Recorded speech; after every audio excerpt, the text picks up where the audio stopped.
Berikan kita beribu-ribu nikmat yang dimana kita tidak bisa menghitung dan menjumlahkannya.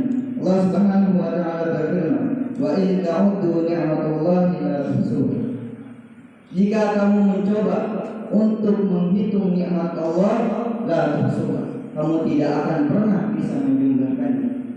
Terkhusus nikmat iman, nikmat Islam, dan nikmat sehatul akhir, sehingga kita dapat berkumpul di tempat insyaallah dirahmati Allah Subhanahu wa taala dalam acara memperingati Isra wal Mi'raj Nabi Muhammad sallallahu alaihi wasallam tahun 1446 Hijriah. Salawat dan salam tak lupa kita selalu aturkan kepada Allah atas Nabi. Allah Subhanahu wa taala memerintahkan hamba-Nya untuk salat, tapi Allah tidak salat. Allah memerintahkan hamba-Nya untuk zakat, tapi Allah tidak zakat. Allah Subhanahu wa taala memerintahkan hamba-Nya untuk berpuasa, tapi Allah tidak berpuasa. Allah Subhanahu wa taala memerintahkan kita untuk haji, tapi Allah tidak haji. Tapi ada suatu ibadah, ada suatu ucapan yang kita harus lakukan, di mana Allah Subhanahu wa taala memerintahkan, Allah pun melakukannya. Allah pun senantiasa melakukan, mengucapkan ucapan tersebut. Apa itu? Bersalawat kepada baginda Nabi Muhammad sallallahu alaihi wasallam. Allah berfirman, "Innallaha wa malaikatahu yusholluna 'alan nabi." Allah dan para malaikatnya senantiasa bersalawat kepada baginda Nabi Muhammad. Allah pun memerintahkan kita, ya ayyuhalladzina amanu sallu alaihi wa sallimu taslima. Wahai orang-orang yang mengklaim bahwa dirinya beriman kepada Allah dan Rasulnya, bersalawatlah kepada baginda Nabi Muhammad sallallahu alaihi wasallam. Yang sama-sama kita hormati Umi dan Hamidah, yang sama-sama kita hormati Hajah Kulsum, yang sama-sama kita hormati Ustaz Mahmud dan bapak-bapak para santri wati yang insyaallah dirahmati Allah Subhanahu wa taala. Semoga Allah senantiasa menjaga kita, memberkahi ilmu kita, memberkahi umur kita. Amin amin ya rabbal alamin. Allah Subhanahu wa taala berfirman dalam surat Al-Isra ayat 1, A'udzu billahi minasyaitonir rajim. Bismillahirrahmanirrahim. Subhanalladzi asra bi 'abdihi lailan minal masjidil haram ilal masjidil aqsa alladzi barakna hawlahu linuriyahu min ayatina innahu huwas sami'ul basir. Pada tahun ke-10 daripada kenabian, sebelum terjadinya Isra wal Mi'raj, di dalam kitab Khulasah karangan Syekh Abdul Jabbar mengatakan pada tahun ke-10 daripada Hijriah ada suatu kejadian yang amat sangat menyedihkan yang Rasulullah derita. Rasulullah kehilangan dua sosok yang beliau sangat-sangat cintai. Yang pertama ialah istri beliau, yaitu Sayyidatina Khadijah binti Khuwailid. Dan yang kedua, beliau kehilangan paman beliau, yaitu Abu Thalib bin Abdul Muttalib. Beliau sangat-sangatlah sedih atas kehilangan mereka berdua, karena mereka yang membela, yang menolong, yang membenarkan apa-apa yang Allah ajarkan, apa-apa yang beliau bawa untuk mendakwahi orang-orang kafir Quraisy, terkhusus dan secara umum untuk umat semuanya. Rasulullah merasa bersedih, dan sekala ketika orang-orang kafir Quraisy mulai mengganggu beliau. Jadi ketika dua orang tercinta yang mana Nabi Muhammad kehilangan daripada keduanya, kaum Quraisy mulailah berani untuk mengganggu beliau, berani untuk menghina beliau, bahkan berani untuk melemparkan beliau debu, melemparkan beliau tanah, melemparkan kotoran ketika beliau sujud. Bahkan mereka berani untuk mencekik Nabi Muhammad sallallahu alaihi wasallam. Dengan begitu, Rasulullah ketika melihat kaum Quraisy makin menggebu-gebu dalam mengganggu beliau, beliau memutuskan pada tahun ke-10 ini untuk hijrah ke kota Taif, untuk meminta bantuan di tokoh kota Taif tersebut, di mana karena beliau memiliki keluarga yang dimana namanya ialah Bani Thaqif. Beliau hijrah ke Taif bersama Zaid bin Haris. Ketika datang meminta pertolongan, meminta bantuan kepada mereka, mereka menolak dengan mentah-mentah. Bahkan mereka memerintahkan budak-budaknya, memerintahkan orang gila untuk melemparkan Nabi Muhammad batu sampai berlumuran darah suci yang disebabkan oleh mereka. Zaid bin Harithah tidak terima dengan hal tersebut. Beliau pun melindungi Nabi sampai beliau pun terluka di kepalanya. Pada saat itulah Jibril alaihissalam dan malaikat Jabal menemui Rasulullah SAW menawarkan untuk membinasakan kota Taif tersebut, menghempitkan mereka dengan gunung-gunung yang di sekitarnya. Tapi dengan kelembutan hati baginda Nabi Muhammad SAW, beliau menolak. Rasulullah berdoa kepada Allah, Ya Allah, Allahumma hdi liqaumi fa innahum la ya'lamun. Allahumma ighfir li ummati fa innahum la ya'lamun.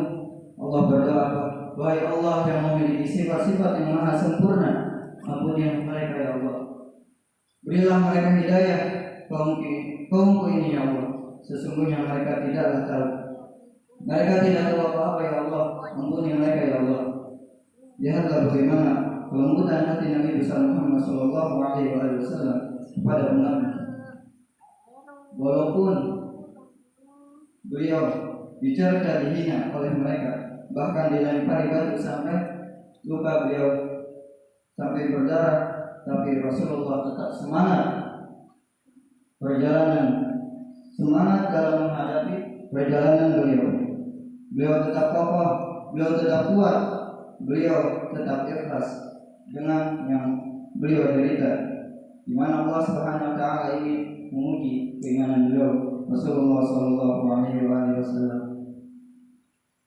Kemudian beliau pun beristirahat di suatu kebun yang dimiliki oleh Utbah yang namanya Utbah bin Syaibah bin Rabi'ah. Beliau di sini berdoa kepada Allah, memanjatkan kepada Allah, menggambarkan kesedihan yang beliau derita daripada kelakuan orang-orang Taif. Makanya di sini kenapa Allah Subhanahu wa taala menutup ayat 1 Isra wal Mi'raj, innahu huwas samiul alim. Sesungguhnya Allah Maha mendengar. Maha mendengar apa? Mendengar keluh kesah Nabi Muhammad SAW. Wahai Nabiku, aku mendengar keluh kesahmu, aku mendengar apa isi hatimu. Wal basir, innahu huwas samiul basir. Allah pun Maha melihat. Aku melihat apa yang orang-orang Quraisy perlakukan kepadamu. Aku melihat apa yang diperlakukan oleh orang-orang Taif kepadamu. Maka jangan bersedih. Itulah makna kenapa Allah Subhanahu wa taala menutup ayat 1 innahu huwas samiul basir. Kemudian Rasulullah pun istirahat di bawah pohon kurma.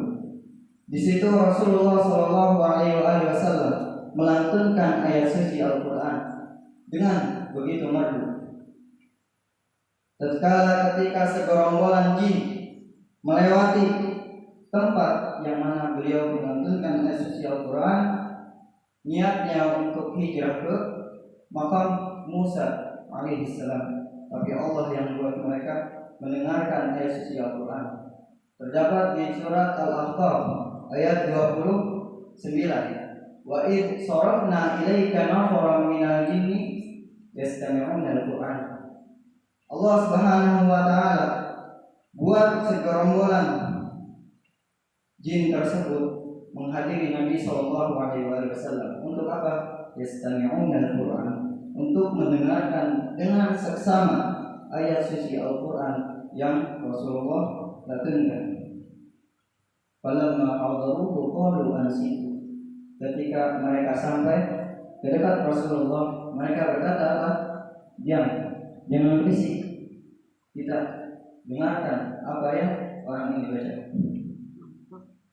Falamma qudiya wallaw ila qaumihim mujrimin. Kemudian ketika Rasulullah telah selesai, mereka berkata, ini adalah Rasulullah, ini adalah Nabiullah, ini adalah utusan yang Allah yang dijanjikan untuk umat akhir zaman. Kemudian mereka semua orang-orang jin itu, para segerombolan jin itu, mereka semua beriman kepada Allah dan Rasul. Tidak jadi mereka hijrah ke makam Nabi Musa alaihissalam, melainkan mereka pulang ke rumah, mereka dakwahkan keluarga mereka, mereka dakwahkan kelompok-kelompok mereka untuk beriman kepada Nabi Muhammad SAW. Lihatlah bagaimana Allah Subhanahu wa Ta'ala tidak pernah menyia-nyiakan usaha seorang hamba. Allah buat para makhluk yang lain beriman kepada Allah Subhanahu wa Ta'ala, yaitu para jin, ketika para kaum Quraisy, orang-orang Taif tidak beriman kepadanya. Dengan itu kita teladani Rasulullah, bagaimana beliau menyikapi situasi dan kondisi dalam keadaan apapun, senang maupun susah, kaya ataupun miskin, dan lain sebagainya. Rasulullah adalah suri tauladan untuk kita, panutan untuk kita. Allah Subhanahu wa Ta'ala berfirman di surat Al-Ahzab ayat 21, laqad kana lakum fi Rasulillah uswatun hasanah. Di sini Allah Subhanahu wa Ta'ala bersumpah dengan mengatakan, laqad, sungguh aku bersumpah, sejak dahulu karena di dalam diri Rasulullah terdapat suri tauladan yang sangat-sangat baik. Dalam hal apapun, Allah di sini tidak mengkhususkan suri tauladan dalam hal ibadah, tidak. Suri tauladan dalam bekerja, tidak. Tapi secara umum, semua bisa kita teladani Rasulullah SAW dalam hal ibadah, dalam hal bermuamalah, dalam hal berdagang, dalam hal bekerja, dan lain sebagainya. Kita bisa tiru Nabi Muhammad SAW. Kemudian terjadilah suatu kejadian yang sangat-sangat luar biasa pada tahun 11 daripada kenabian, yaitu Allah Subhanahu wa Ta'ala memuliakan Nabi Muhammad SAW dengan mengisra mi'rajkan beliau.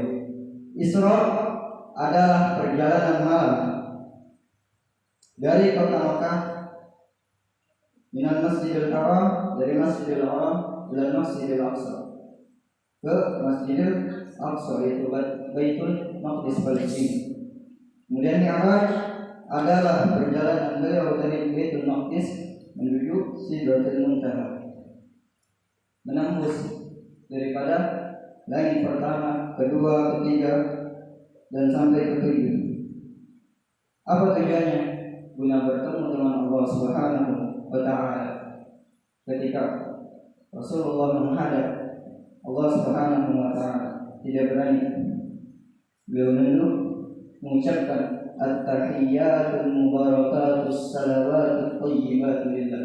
Itulah yang Rasulullah ucapkan ketika bertemu dengan Allah. Kemudian Allah menjawab, assalamu alayka ayyuhan nabi wa rahmatullahi wa barakatuh. Allah menjawab seperti itu. Kemudian dengan amat senangnya Allah bisa berdialog dengan Allah, Rasulullah bisa berdialog dengan Allah, tapi beliau masih ingat umatnya. Beliau jawab apa? Assalamu alayna wa ala ibadillahi sholihin. Kita termasuk dengan umat Nabi Muhammad SAW. Semoga kita termasuk dengan golongan ibadillahi sholihin tersebut.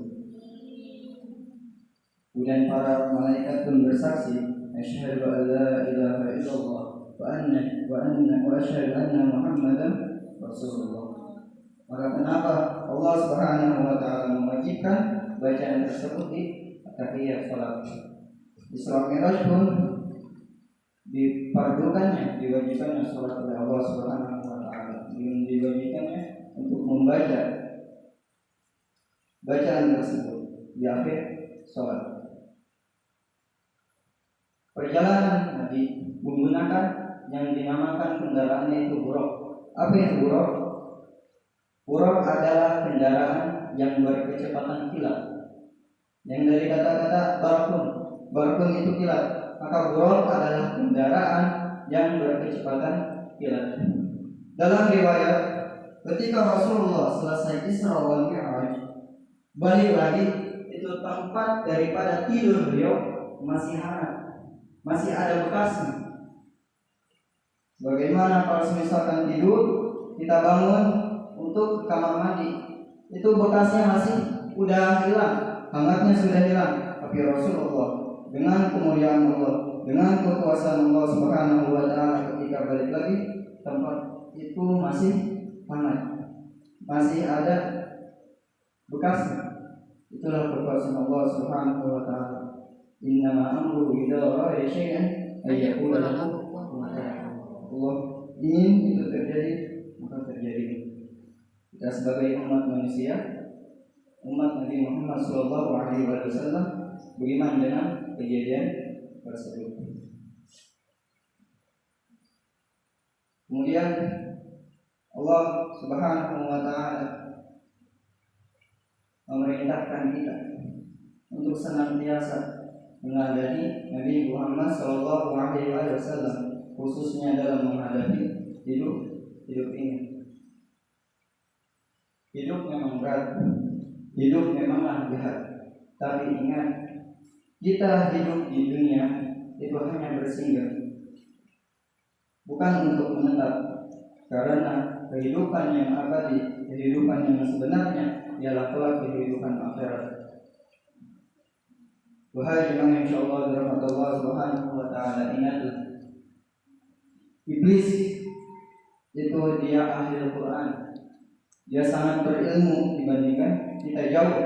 Dia ahli hadis, dia ahli riwayat. Tapi kenapa dia tidak pernah menjadi kekasih Allah Subhanahu wa taala? Kenapa? Karena di dalam dirinya ada suatu perkataan, aku lebih baik daripada dirimu.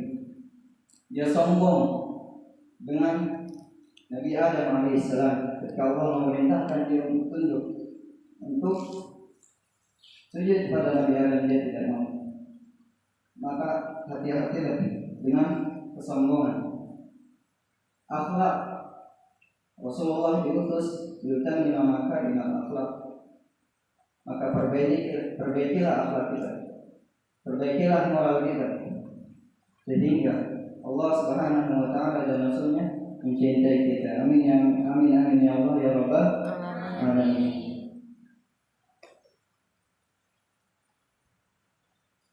Iblis itu dia sombong. Bunga mawar tidak pernah berkata bahwa dirinya itu indah. Air tidak pernah berkata bahwa dirinya itu jernih. Gunung tidak pernah berkata bahwa dirinya itu tinggi, besar dan kokoh. Matahari tidak pernah berkata bahwa dirinya itu perkasa. Maka dengan itu, jangan sesekali kita berkata tentang diri kita kepada orang lain. Karena orang yang mencintai kita tidak butuh hal tersebut. Dan orang yang membenci kita tidak pernah mempercayai hal tersebut. Jadilah orang yang beriman. Jadilah diri kita sendiri yang bertakwa kepada Allah Subhanahu wa taala. Jangan hiraukan pujaan, jangan hiraukan cercaan, celaan, hinaan orang lain yang ditunjukkan kepada kita. Tiru Nabi besar Muhammad sallallahu alaihi wasallam. Betapapun banyak cercaan, celaan, gangguan yang Allah berikan melalui orang-orang Quraisy, orang-orang Taif dan kafir dan orang-orang kafir sebagainya. Tapi beliau tetap kuat, beliau tetap ikhlas, beliau tetap sabar menghadapi semua hal itu. Jadilah orang yang bertakwa, jadilah orang yang berakhlak, bermoral yang tinggi. sehingga orang-orang sekitar selalu senantiasa menyukai dan mencintai. Dan Allah Subhanahu wa taala akan menempatkan dia di tempat yang spesial, yaitu di surga nanti bersama para nabi dan Nabi Muhammad sallallahu alaihi wasallam kelak di akhirat nanti. Ini adalah suatu kabar gembira, suatu motivasi bagi orang yang ingin menaat, dan sebagai ancaman bagi orang yang tak punya hati dan tidak punya budi pekerti. Dalam bulan Rajab ini perbanyaklah istighfar, fastaghfiru innahu kana ghaffara. Betapapun kita telah melakukan dosa yang sebegitu banyaknya, sebesar gunung Uhud, tapi ketika kita istighfar mengucapkan astaghfirullahaladzim wa atubu ilaih, Allah hapus itu semua.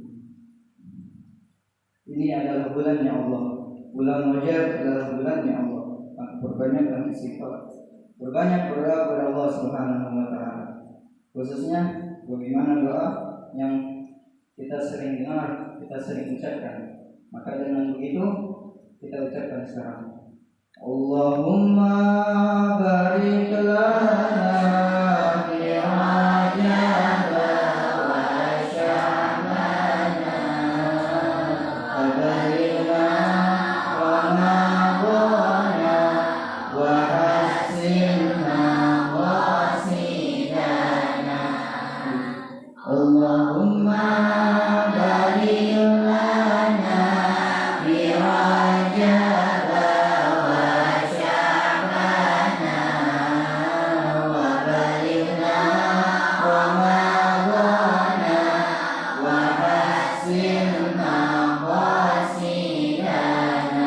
Sekali lagi, Allahumma barik lana fi Rajab wa Sya'ban